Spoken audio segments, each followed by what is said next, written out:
Hello students, next point is relation between K and lambda. K means conductivity and lambda means molar conductivity. Now, if 1 centimeter cube of solution or electrolytic solution has conductivity K, then V centimeter cube of solution containing 1 mole of substance, then this solution is called molar solution, and therefore for this solution the molar conductivity, that is lambda, is equal to what? V into K. 1 centimeter cube साठी K आहे, तर V centimeter cube साठी K किती येणार? K into V. म्हणून या ठिकाणी आपण K into V लिहिलेले आहे. पण आपण इथं 1 मोल ऑफ सबस्टन्स डिझॉल्व केले आणि 1 मोल ऑफ सबस्टन्स जर का इलेक्ट्रोलाइट मध्ये डिझॉल्व केलं तर त्याला आपण त्याची जी कंडक्टिव्हिटी असते त्याला आपण मोलार कंडक्टिव्हिटी म्हणतो, आणि म्हणून याला आपण इथं साइन काय दिलं? लॅम्बडा. मग आपला फॉर्म्युला काय तयार झाला? तर lambda is equal to K into V. K into V. आणि व्ही म्हणजे काय आहे? तर कॉन्सन्ट्रेशन असतं, सॉरी व्हॉल्यूम असतं, पण volume is inversely proportional to concentration. आणि म्हणून या ठिकाणी आपण काय लिहू शकतो? तर lambda is equal to K divided by C. पण हे जे कॉन्सन्ट्रेशन आहे हे काय असणार आहे? तर मोल पर डीएम क्यूब मध्ये असतं. आपल्याला इथं सेंटीमीटर क्यूब मध्ये पाहिजे, आणि म्हणून या ठिकाणी आपण काय करणार आहे? इथं मोल पर डीएम क्यूब मध्ये, तर डीएम क्यूबचं कन्व्हर्जन सेंटीमीटर क्यूब मध्ये करण्यासाठी आपण काय करणार आहे? Lambda is equal to 1000 into K divided by C. कारण की इथं जो सी असणार आहे तो काय असणार आहे? मोल पर डीएम क्यूब, आणि इथं जो असणार आहे तो काय असणार आहे? आता मोल पर सेंटीमीटर क्यूब असणार आहे. म्हणजे फॉर्म्युला जो आहे तो कसा तयार झाला? तर molar conductivity is equal to 1000 into K divided by C, where C is in mole per centimetre cube. हा फॉर्म्युला जो आहे तो लक्षात ठेवायचा आहे. Reaction of conductivity with concentration. Now the electrolytic conductivity is electrical conductance of unit volume. Unit volume means 1 centimeter cube of solution. This depends on number of current carrying ions, that is number of ions present in unit volume of solution. एका unit volume मध्ये म्हणजेच 1 centimetre cube of solution मध्ये किती number of ions असतात त्याच्यावरती conductivity depend असते. If we dilute this solution, the number of ion increases, that is degree of dissociation increases, and therefore number of ions decreases. But number of ions per unit volume decreases, and therefore conductivity decreases. This conductivity is decreases, that is conductivity is directly proportional to concentration. जर का आपण concentration कमी केलं तर conductivity कमी होते. म्हणजे जरी नंबर ऑफ आयन्स वाढले तरी सुद्धा number of ions per unit volume हे डिक्रीज होतात, आणि म्हणून कंडक्टिव्हिटी जी आहे ती डायरेक्टली प्रोपोर्शनल टू कॉन्सन्ट्रेशन. आता इथं आपण एक्झाम्पल घेऊन बघूया. या ठिकाणी जर का आपल्याकडं 100 सेंटीमीटर क्यूब ऑफ सोल्युशन आहे आणि त्याच्यामध्ये 8 इंटू 10⁻20 एवढे आयन्स आहेत. आता 100 सेंटीमीटर क्यूब मध्ये 8 इंटू 10⁻20 आहेत, तर 1 सेंटीमीटर क्यूब ऑफ सोल्युशन मध्ये म्हणजेच या ठिकाणी पर युनिट व्हॉल्यूम मध्ये किती नंबर ऑफ आयन्स आले? तर 8 इंटू 10⁻80. इथं 100 मध्ये एवढे, तर 1 मध्ये किती? तर या ठिकाणी 8 इंटू 10⁻20 डिवायडेड बाय 100 येणार, आणि 100 म्हणजे या ठिकाणी 10⁻2 वरती गेल्यानंतर मायनस होईल, तर 10⁻18 येणार. आता जर का आपण हे सोल्युशन डायल्यूट केलं म्हणजे किती केलं? तर 100 सेंटीमीटर क्यूबचं आपण 1000 सेंटीमीटर क्यूब सोल्युशन केलं. तर इथं नंबर ऑफ आयन्स जे असणार आहेत ते सुद्धा काय होतात, वाढत असतात.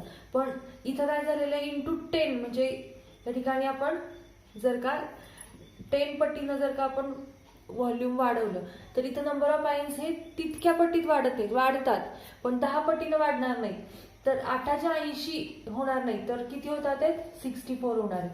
64 इंटू 10⁻20. पण जर का आपण पर युनिट व्हॉल्यूम जर का हे नंबर ऑफ आयन्स काढले तर इथे किती होणार, 1000 centimetre cube contain 64 into 10⁻20. Then 1 centimetre cube means what, तर 64 इंटू 10⁻20 डिवायडेड बाय 1000 आणि 1000 म्हणजे 10⁻3. वरती गेल्यानंतर काय होणार, 20 वजा 3 म्हणजे 17 होणार. म्हणजे या ठिकाणी 64 इंटू 10⁻17 दॅट इज 6.4 इंटू 10⁻18. आता जर का आपण हे कम्पेअर केले दोन्ही पण, इथं पण आपण 1 सेंटीमीटर क्यूब मध्ये किती आहेत, 8 इंटू 10⁻18 आहेत. सोल्युशन डायल्यूट केल्यानंतर इथं नंबर ऑफ आयन्स इन्क्रीज झालेत, पण per unit volume of solution मध्ये 8 चे किती झालेत, 6.4 झाले. त्याचाच अर्थ there is a decreases number of ion per unit volume and therefore conductivity decreases as concentration decreases. लक्षात आलं? तर या पद्धतीनं कंडक्टिव्हिटी आणि कॉन्सन्ट्रेशनचं रिलेशन आहे. Variation of molar conductivity with concentration. Now molar conductivity is the electrical conductance of 1 mole of an electrolyte in a given volume of solution. म्हणजे या ठिकाणी मोलार कंडक्टिव्हिटी जी आहे ही टोटल व्हॉल्यूम ऑफ सोल्युशन मध्ये जेवढे number of ions आहेत त्याच्यावरती depend असते.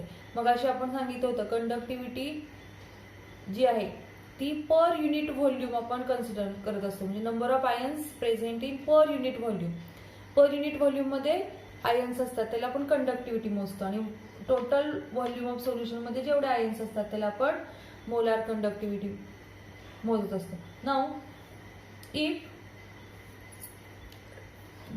Dilution increases or if volume increases the concentration decreases and concentration decreases number of ions increases and molar conductivity increases and therefore lambda that is molar conductivity is inversely proportional to concentration. molar conductivity जी आहे ती lambda is equal to K upon C, that is it is inversely proportional to concentration. As concentration decreases number of ions increases and molar conductivity increases. Now molar conductivity of strong and weak electrolyte. If we consider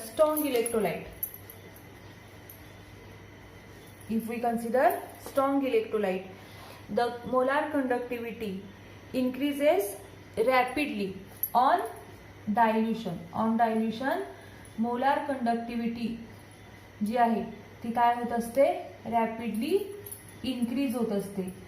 पण जर का आपण weak electrolyte घेतला तर तितक्या प्रमाणात ती increase होत नाही. म्हणजे ऑन डायल्युशन लॅम्बडा जो आहे तो इन्क्रीज होतो, पण जेवढा स्ट्रॉंग इलेक्ट्रोलाइट मध्ये इन्क्रीज झालेला आहे म्हणजेच या ठिकाणी मोलार कंडक्टिव्हिटी इन्क्रीज झालेली तेवढी वीक इलेक्ट्रोलाइट साठी इन्क्रीज होत नाही.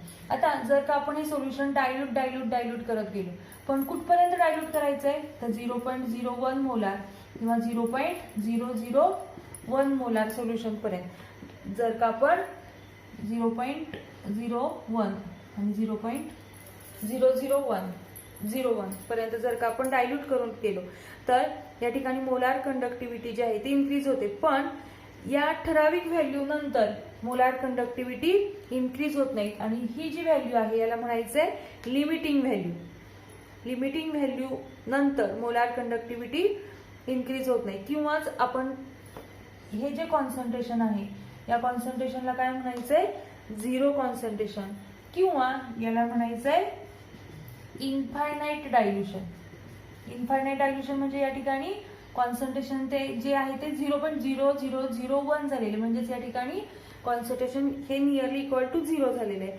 तर स्ट्रॉंग इलेक्ट्रोलाइट मध्ये जर का आपण ग्राफ काढला तर त्या ग्राफमध्ये एक्सपेरिमेंटली ऑब्झर्वेशन जर का केलं तर त्या ग्राफ म्हणजे तो ग्राफ जो आहे त्या ग्राफचं नेचर जे आहे, या ठिकाणी हे जे इक्वेशन आहे lambda is equal to lambda 0 minus a√c, हे कोहरलॅच्या सायंटिस्टनं बरेचसे एक्सपेरिमेंट केलेले आहेत आणि त्या एक्सपेरिमेंटच्या ऑब्झर्वेशनवरून त्यांनी हे रिलेशन शोधून काढलेले lambda is equal to lambda 0 minus a√c.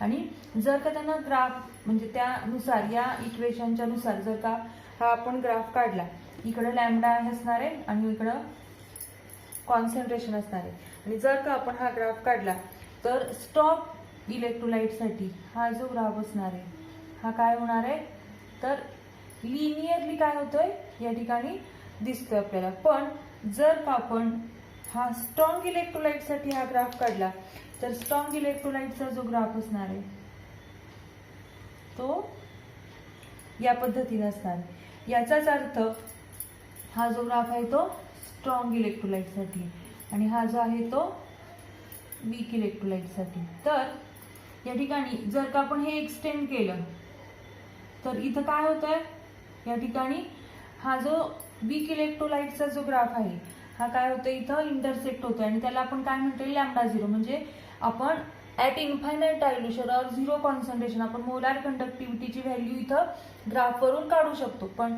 For weak electrolyte this graph is not extrapolated or extended, and therefore for weak electrolyte this graph cannot